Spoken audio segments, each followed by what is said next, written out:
योऽसौ आदित्य पुरुष सो अहम अस्मि। वो जो उस आदित्य में वो एक जो चेतन पुरुष है चमक रहा है वही मैं हूँ, मैं भी वही हूँ।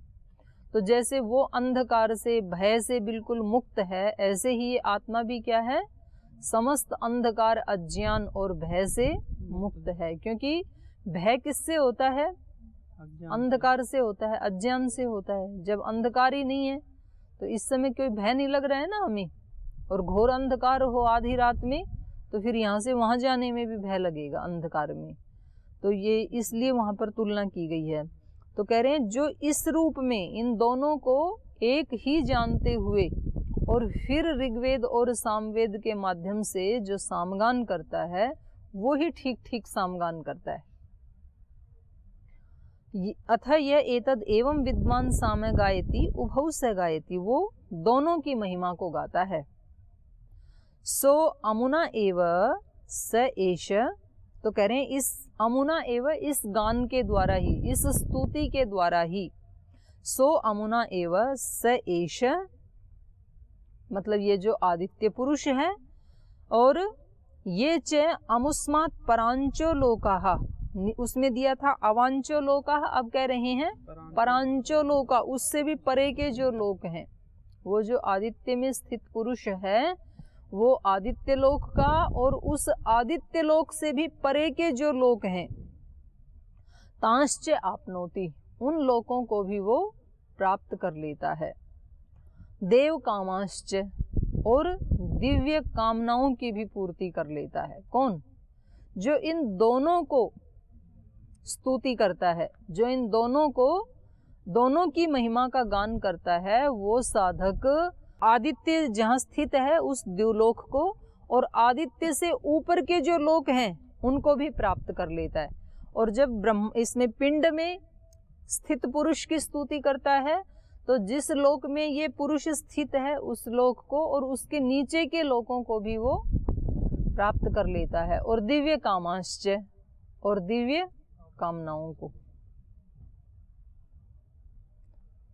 तो यहाँ कामनाओं के साथ देव कामाश्च ये विशेषण लगाया। इसका मतलब क्या है? अदिव्य कामनाएं ईश्वर पूरी नहीं करता है, दिव्य कामनाएं ईश्वर पूरी करता है। तो इससे भी ये पता लगता है कि दिव्य कामनाएं तो व्यक्ति को रखनी ही चाहिए। जैसे गीता में आया है ना, काम एष क्रोध एष, ये दो ही चीज ऐसी हैं जो इसको जबरदस्ती अपने स्वरूप से हटा करके कहीं भी पटक देती हैं, डाल देती हैं। तो वहां तो काम सामान्य रूप से कहा, तो उसका अर्थ क्या है? अदिव्य कामनाएं। दिव्य कामनाएं तो करनी होती हैं साधक को, योगी को भी दिव्य कामनाएं तो करता ही है ना। वो मोक्ष की कामना करता है, सेवा की कामना करता है, आनंद की कामना करता है, और अष्टांग योग की कामना करता है, अहिंसा सत्यस्तेय ब्रह्मचर्य की कामना करता है, शौच संतोष तपस्वाध्याय ईश्वर प्रणिधान की कामना करता है, सेवा समर्पण की कामना करता है। तो उसकी दिव्य कामनाएं तो पूरी होती हैं। इसलिए कहा ये च अमुस्मात् परांचो लोका तांश्च आपनोति देव कामाश्च। तो आदित्य से ऊपर के जो लोक हैं उनको भी वो प्राप्त कर लेता है और दिव्य कामनाओं को भी। आगे अथ अनेन एव ये च एतस्मात् अर्वांचो लोकाः तांश्च आपनोति मनुष्य कामाश्च तस्माद् उ हैवं विदु उद्गाता ब्रूयात्। अथ अनेन एव, तो कह रहे हैं इस सामगान के द्वारा ही, इस उद्गीत के द्वारा ही, ये च एतस्मात् अर्वांचो लोका, जो इससे भी नीचे के लोक हैं, द्युलोक से नीचे का बता रहे हैं अभी। अथ अनेन एव ये च एतस्मात् अर्वांचो लोकाः तांश्च आपनोति, ऊपर वाले लोकों को भी प्राप्त कर लेता है, नीचे वाले लोकों को भी प्राप्त कर लेता है। और ऊपर कहा था देव कामाश्च, यहाँ कहा मनुष्य कामाश्च। जो मनुष्यों की कामनाएं हैं उनको भी प्राप्त कर लेता है। ये मनुष्यों की कामनाएं थोड़ी छोटी होती हैं, वो केवल अपने सुख के लिए कामनाएं करते हैं। देवों की कामनाएं थोड़ी बड़ी होती हैं। तो जिसमें किसी और का अहित नहीं है और जो अज्ञान मूलक नहीं है, तो वो कामनाएं मनुष्यों की भी पूरी होती हैं। मनुष्य कामाश्च तस्माद् ऊह एवं विद उद्गाता। तो कह रहे हैं इस प्रकार जानने वाला जो उद्गाता है, उद्गाता मतलब सामगान करने वाला, जो ये जानता है कि सब कामनाएं ईश्वर पूरी कर सकता है और वो ठीक ठीक सामगान के माध्यम से पूरी हो सकती हैं, ऐसा जानने वाला जो उद्गाता है वो एवं ब्रूयात, वो अपने यजमानों से ऐसे बोले, ऐसे कहता है। वो कैसे कहता है? कम ते कामम आगायानीति एष ही एव कामगानस्य इष्टे य एवं विद्वान् साम गायति। तो ये उद्गाता कैसे पूछता है फिर अपने यजमान से? कम ते कामम आगायानी इति, बताओ तुम्हारी कौन सी कामनाओं को लेकर के मैं गान करूं, क्योंकि यज्ञ तो यजमान करवाता है ना, और ये तो उसकी कामनाओं के लिए क्या करता है? स्तुति करता है। तो ये पूछता है फिर उद्गाता कि बताओ तुम्हारी कोई मानुषी कामना है या तुम्हारी कोई दिव्य कामना है? कम ते कामम आगायानी इति, तुम्हारी किस कामना के लिए गाऊं ये उद्गीत, क्या प्रार्थना करूं? यह एष, क्योंकि यह जो एष ही एव काम गानस्य इष्टे, क्योंकि ये क्या करता है? इस गान के माध्यम से कामनाओं का स्वामी हो जाता है ये उद्गाता। ये उद्गाता एक तरह से इसमें इतनी पावर आ जाती है कि ये सामगान के माध्यम से किसी भी कामना की पूर्ति कर सकता है। ये एवं विद्वान साम गायति, तो ऐसा जानते हुए जो सामगान करता है, कैसा जानते हुए? कि मैं किसी की कोई भी कामना उद्गीत के माध्यम से पूर्ण कर सकता हूँ, इतनी इसमें ताकत है। जैसे कुछ महंगी दवाइयाँ आती है ना, तो फिर डॉक्टर बोलते हैं कि ये तो इतने 1000 रुपए का एक इंजेक्शन है और ये निश्चित रूप से आपको ठीक कर देगा। तो डॉक्टर की भावना और फिर रोगी की भावना दोनों की जुड़ करके और फिर 99% उससे ठीक हो ही जाते हैं। उनको ये विश्वास है कि इसमें इतनी पावर है, ऐसे तरीके से इसको तैयार किया गया है। तो ऐसे ही ये जो उद्गाता है, इसको ये विश्वास है कि ऋग्वेद और सामवेद के माध्यम से जो मैं उस सब कामनाओं के स्वामी प्रणव का, उद्गीत का जो मैं स्तुति गान कर रहा हूँ, उस स्तुति गान से जो भी हमारी मानुषी या दैवी कामनाएं हैं वो पूर्ण हो जाएंगी। तो इसलिए ये पूछता है कि बताओ मैं आपके लिए कौन सी कामना को लेकर के गान करूं। ऐसा जानते हुए जो सामगान करता है वही वास्तव में सामगान करता है। तो ये इतनी बड़ी महिमा थी सामगान की। तो इसको पहले अध्यात्म में, पहले अधिदैवत ब्रह्मांड में घटाया, फिर इसको पिंड में अध्यात्म में घटाया। तो ब्रह्मांड में क्या था? पृथ्वी ऋक अग्नि साम, अंतरिक्ष ऋक वायु साम, द्यौ ऋक आदित्य साम, और आदित्य की शुक्ल आभा ऋक और नील आभा साम। ऐसे यहाँ पर वाणी ऋक प्राण साम, चक्षु ऋक छाया माने प्रतिरूप प्रतिबिंब साम, श्रोत्र ऋक मन साम, आँख की शुक्ल आभा ऋक और कृष्ण आभा साम।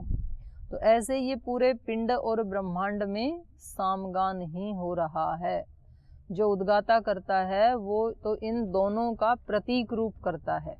वास्तव में तो सारे ब्रह्मांड, सारा ये संसार ही क्या कर रहा है? ईश्वर की स्तुति कर रहा है।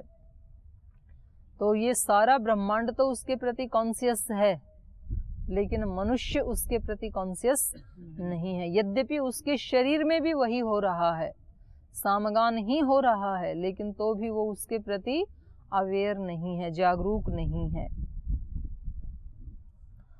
तो सब जगह हम उसी की अनुभूति करें, ये यहाँ पर हमें आदेश दिया गया है ऋषि के द्वारा। अब आगे अगला 8वां खंड शुरू कर रहे हैं। तो इसमें 3 ऋषि मिलकर के चर्चा कर रहे हैं सामगान के बारे में ही, क्योंकि उस समय सामगान का काफी प्रचलन रहा होगा, तो इसलिए ये मिलकर के उसी के बारे में चर्चा कर रहे हैं। तो आगे चलिए। त्रयोः उद्गीथे कुशला बभूवुः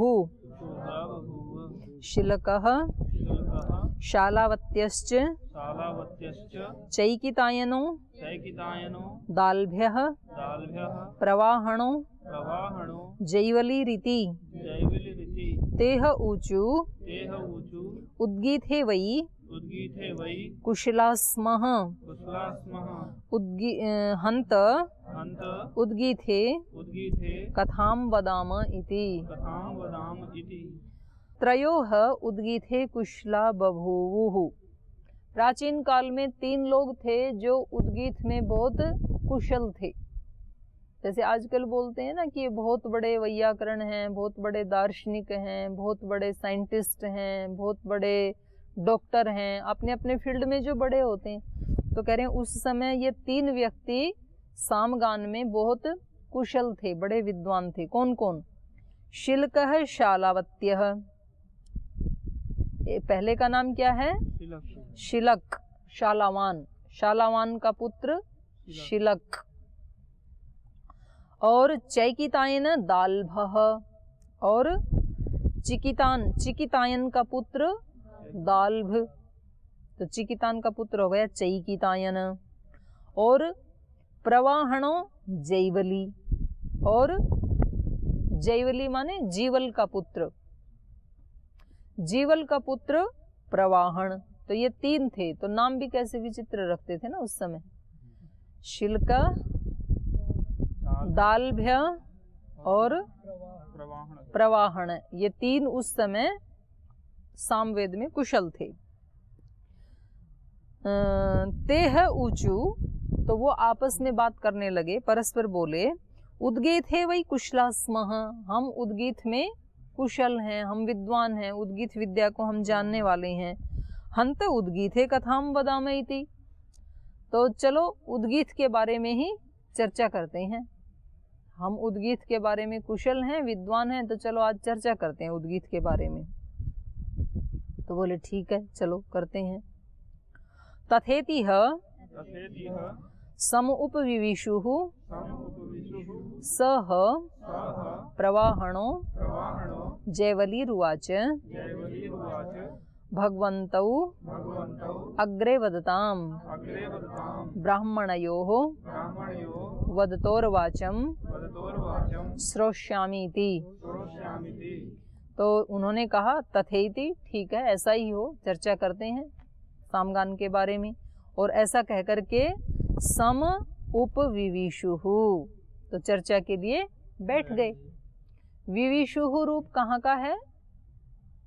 लिट लकार। और सम रूप क्या है? उपसर्ग हैं। सम उपविविशुः, ऐसा कहकर के वो बैठ गए। सह प्रवाहणो जैवली रुवाचः, तो कह रहे हैं उसमें से जो जीवल का पुत्र था प्रवाहण, उसने कहा, प्रवाहण ने कहा, तीसरे ने कहा, भगवन्तौ अग्रे वदताम, आप दोनों सम्माननीय पहले बोलें। एक प्रवाहण ने शिलक और दाल्भ को कहा कि पहले आप चर्चा शुरू कीजिए। तो भगवन्तौ अग्रे वदताम, पहले संस्कृत में सम्माननीय के लिए क्या कहते हैं? भगवन।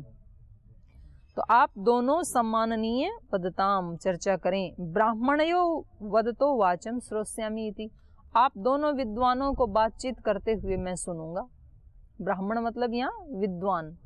ब्राह्मणयो हो, आप दोनों विद्वानों को वदतो वाचम श्रोष्यामि इति, बातचीत करते हुए, वाणी का प्रयोग करते हुए, चर्चा करते हुए मैं सुनता हूँ, आप दोनों शुरू कीजिए। सह शिल्कः शालावत्यश्चैकितायनं दाल्भं दाल्भ्यम् उवाच उवाच हन्त हन्त त्वां पृच्छामीति त्वां पृच्छामीति पृच्छेति होवाच। पृच्छेति होवाच। सह शिलक, तो कह रहे हैं वह जो शिलक था, कौन था शिलक? शालावत्य, शालावान का पुत्र।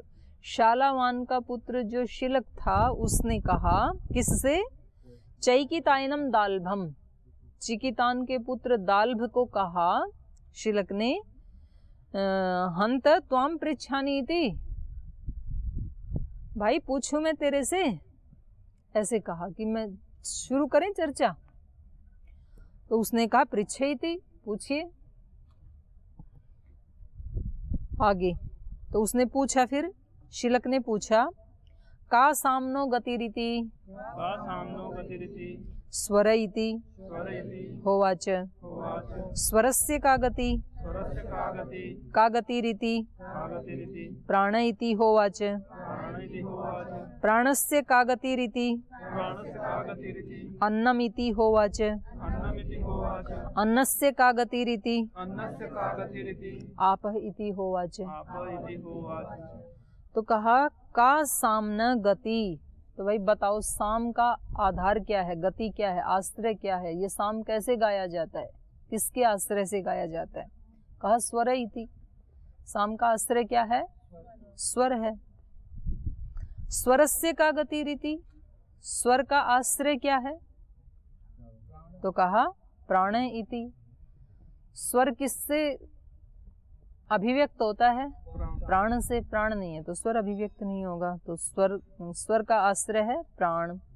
प्राणस्य का गति रीति, प्राण की गति क्या है, प्राण का आश्रय क्या है? अन्न। अन्न नहीं खाएंगे तो प्राण निर्बल हो जाएगा, प्राण पुष्ट नहीं होगा। अन्नस्य का गति रीति, अन्न की आश्रय क्या है, उसकी गति क्या है? तो कहा जल है, क्योंकि यदि जल नहीं होंगे तो अन्न पैदा नहीं होंगे। अन्नस्य का गति आपः इति होवाच, तो ये जल उसकी गति है, उसका आश्रय है। फिर आगे पूछा अपाम का गति रीति अपाम का गतिरिति असौ लोक इति असौ लोक इति होवाच। होवाच। अमुष्य लोकस्य अमुष्य लोकस्य का गति रीति का गतिरिति न स्वर्गम न स्वर्गं लोकम लोकम् अतिनयेत इति अतिनयेदिति होवाच। होवाच। स्वर्गम वयम लोकम स्वर्गं वयं लोकं सामभिः सामभिः संस्थापयामः संस्थापयामः स्वर्ग संस्थावम स्वर्गसंस्थावं ही हि सामेति। सामेति। तो कहा अपाम का गति, अन्न का आश्रय तो जल है, जल का भी आश्रय क्या है? अपाम का गति रीति, तो कहा असौ लोक, ये लोक ही जल का आश्रय है। जल कहाँ रहते हैं? लोक इस लोक में रहते हैं।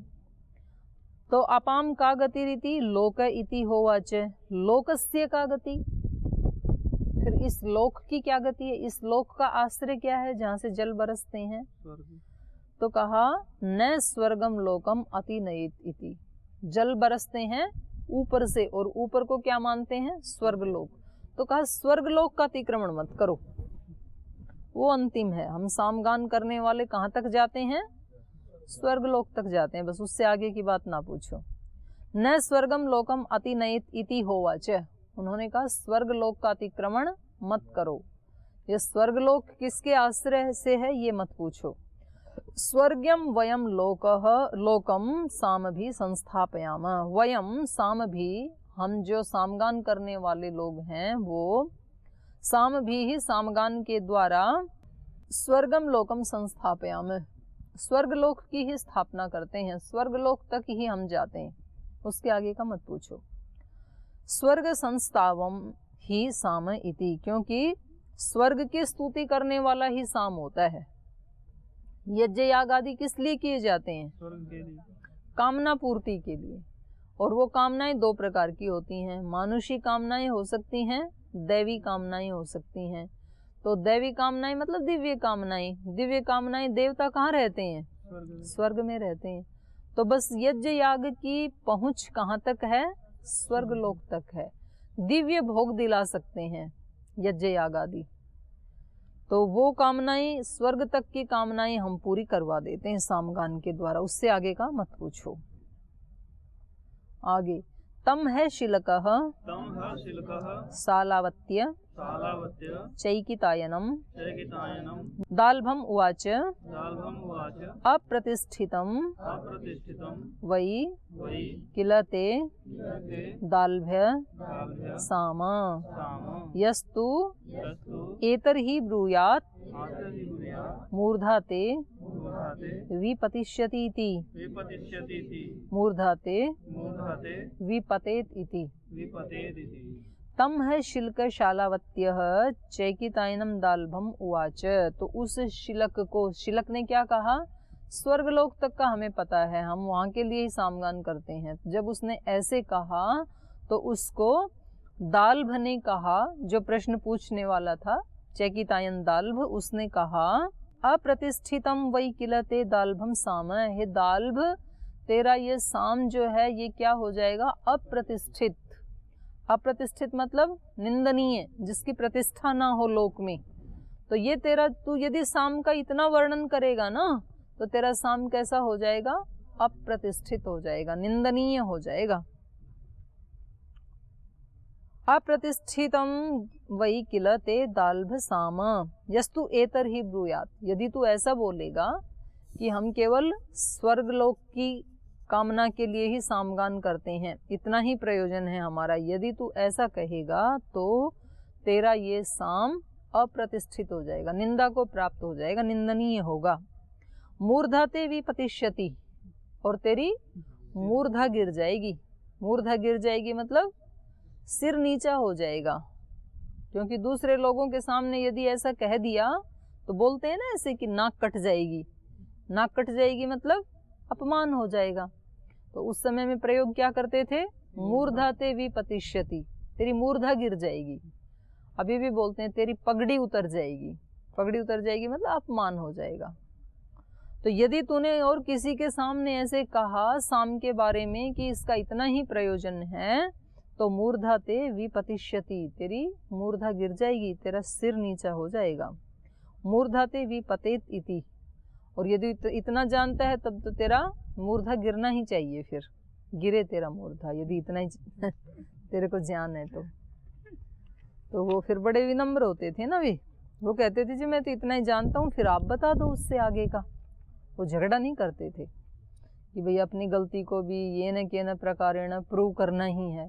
जानते भी हैं कि ये गलत है तो भी उसको सिद्ध करना ही, ऐसे शास्त्रार्थ नहीं करते थे। वो सत्य की खोज के लिए ही शास्त्रार्थ करते थे। तो उसने कहा भी मैं तो इतना ही जानता हूँ, आगे आप बता दो। तो आगे चलिए, हंत अहम एतत् भगवत वेदानीति विद्धीति होवाच। अमुष्य लोकस्य का गति इति अयम लोक इति होवाच। अस्य लोकस्य का गतिरिति न प्रतिष्ठां लोकम अतिनयेत इति होवाच। प्रतिष्ठां वयं लोकम सामभिः संस्थापयामः। प्रतिष्ठा संस्थावं हि सामेति। हंत अहम एतत् भगवतो वेदानीति। उन्होंने कहा भाई मैं ये आप सम्माननीय से पूछूं क्या, उस लोक की भी क्या गति है, स्वर्ग लोक की भी क्या गति है, क्या ये मैं प्रश्न आप सम्माननीय से पूछूं, ऐसा कहा दाल्भ ने। हंत अहम एतत् भगवतो वेदानीति, क्या मैं आप सम्माननीय से इसको जानूं। तो उन्होंने कहा विद्धीति, हाँ जानो, पूछो। विद्धीति होवाच। तो फिर उसने कहा अमुष्य लोकस्य का गतिरिति, तो फिर आप ही बताइए उस स्वर्ग लोक की भी क्या गति है, उस लोक का भी क्या आश्रय है। तो कहा अयम लोक इति, ये लोक पृथ्वी लोक ही स्वर्ग लोक की गति है, उसका आश्रय यही है। क्योंकि स्वर्ग लोक को प्राप्त करने के लिए सारे यज्ञ अनुष्ठान आदि कहाँ होते हैं, पृथ्वी पे ही होते हैं। तो उसने कहा अयम लोक इति होवाच, स्वर्ग का भी आश्रय क्या है? पृथ्वी ही है, ये लोक है। अस्य लोकस्य का गति रीति, तो फिर ये बताओ इस लोक की क्या गति है, इसका आश्रय क्या है, उसने पूछा। तो उसने कहा न प्रतिष्ठाम लोकम अतिनयेत इति होवाच, कह रहे हैं इसका आश्रय क्या है वो मत पूछो, क्योंकि वयम लोक साम भी ही प्रतिष्ठाम संस्थापयाम, हम साम के द्वारा, सामगान के द्वारा इसी लोक की प्रतिष्ठापना करते हैं। सामगान आदि करते हैं, कामनाएं पूरी होती हैं, तो उससे कौन सा लोक पुष्ट होता है? यही लोक पुष्ट होता है। तो हम इस लोक से आगे नहीं जाते हैं, तो इसलिए इस लोक के आगे की बात मत पूछो। एक ने कहा स्वर्ग लोक तक हम इसको संस्थापित करते हैं, दूसरे ने कहा पृथ्वी लोक तक। तो 2 लोक तक तो साम पहुंच गया 2 की चर्चा से, अब तीसरे लोक तक पहुंचाएगा फिर। तो उन्होंने कहा अस्य लोकस्य का गतिरीति न प्रतिष्ठाम लोकम अतिनयेत इति होवाच, प्रतिष्ठाम वयम लोक साम भी संस्थापयामः, साम के द्वारा हम इस लोक की ही प्रतिष्ठा को संस्थापित करते हैं। प्रतिष्ठा संस्थावम ही साम इति, इस लोक की प्रतिष्ठा के लिए ही सामगान किया जाता है। तो इसके आगे का मत पूछो। तो अब वो तीसरे वाला बैठा था, इन दोनों की चर्चा सुनी, तो उसने सोचा कि भाई एक स्वर्गलोक तक पहुंच गया, दूसरा पृथ्वीलोक तक पहुंच गया, तो दोनों ने अपनी अपनी चर्चा को समाप्त कर दिया, सामगान का द एंड कर दिया दोनों ने। वो हुआ तो है नहीं, तो फिर अब उसने एंट्री ली। तम प्रवाहणो जैवलीरुवाच अंतवद्वै किलते शालावत्य साम यस्तु एतर्हि ब्रूयात् मूर्धा ते विपतिष्यति इति, मूर्धा ते विपतेत् इति। हन्त अहम एतत् भगवतो वेदानीति विद्धीति होवाच। तम तो जब ये ऐसे कह रहा था, कौन? दाल्भ। तम प्रवाहणो जैवलीरुवाच, तब जीवल के पुत्र प्रवाहण ने इससे कहा अंतवत् वै किल ते शालावत्य साम, हे शालावत्य, शालवान के पुत्र शिलक, ये तेरा जो साम का गान, साम का जो उपदेश है ये कैसा हो जाएगा? अंतवत, अंत वाला। अंत वाला मतलब निष्फल। भाई ये तेरा जो वर्णन है ये कैसा हो जाएगा? निष्फल हो जाएगा, अंत वाला हो जाएगा, माने निंदनीय हो जाएगा। अंतवद वै किलते शालावत्य साम यस्तु एतर ही ब्रूयात, यदि तू ऐसा बोलेगा कि इस लोक से आगे और कुछ भी नहीं है, तो तेरा ये कैसा हो जाएगा? ये तेरा निंदनीय हो जाएगा साम का वर्णन। मूर्धा ते विपतिष्यति इति, और तेरी मूर्धा गिर जाएगी, तेरा सिर झुक जाएगा। मूर्धा ते विपतेत इति, और यदि इतना ही वर्णन कर रहा है तो मूर्धा गिर ही जानी चाहिए, गिर ही जाए तेरी। तो उसने कहा हंत अहम एतत् भगवतो वेदानी इति, तो भैया क्या मैं आपसे पूछूं इसके बारे में, इसकी भी प्रतिष्ठा क्या है, इसका आश्रय क्या है, आपसे पूछूं क्या? तो उसने कहा विद्धीति होवाच, तो उसने कहा कि पूछो। तो ये 8 खंड तक 2 लोकों तक पहुंच गए, 2 उद्गीत का गान करने वाले। अब ये तीसरे लोक तक फिर कल पहुंचेंगे, आदित्य लोक तक, क्योंकि पहले ही बता दिया कि तीनों ही लोकों में सामगान हो रहा है। इसको कल पढ़ेंगे, अब यही पाठ को विराम देते हैं।